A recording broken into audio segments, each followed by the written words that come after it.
ఓ మనిషి, ఒక్కసారి ఆలోచించు. భారతదేశంలో అతి ముఖ్యమైనది కుటుంబ వ్యవస్థ. అలాంటిది కుటుంబ వ్యవస్థ చిన్నాభిన్నమైపోయింది. స్వేచ్ఛ, డబ్బు పేరుతో విచ్ఛిన్నమైపోయింది.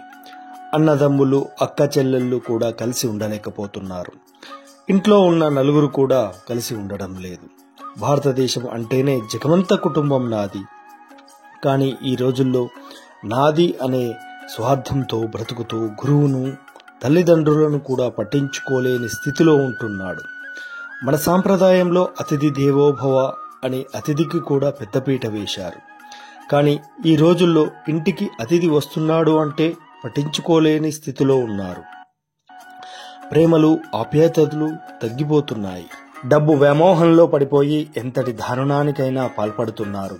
ఉన్న 4 రోజులు కూడా ప్రశాంతంగా బ్రతకలేకపోతున్నారు. ఏదో పట్టుకొని పోతాను అని లేని దానికి వెంపర్లాడుతున్నారు. ఉన్నన్నాళ్ళు అందరితో సంతోషంగా ఉండాలి అన్న భావనను కోల్పోతున్నాడు. నీ జీవితంలో ఎదురయ్యే ప్రతి ఒక్కరూ ఏదో ఒక రకంగా రుణపడి ఉన్నవాళ్లే. కుటుంబ వ్యవస్థ బలంగా మారిన నాడే అన్ని సమస్యలు దూరం అవుతాయి. నీ జీవిత గమనంలో ఎదురయ్యే ప్రతి సంఘటనను ఆస్వాదిస్తూ వెళ్ళు. నీకు చేతనైనంత ఎదుటివారికి సహాయం చేయు.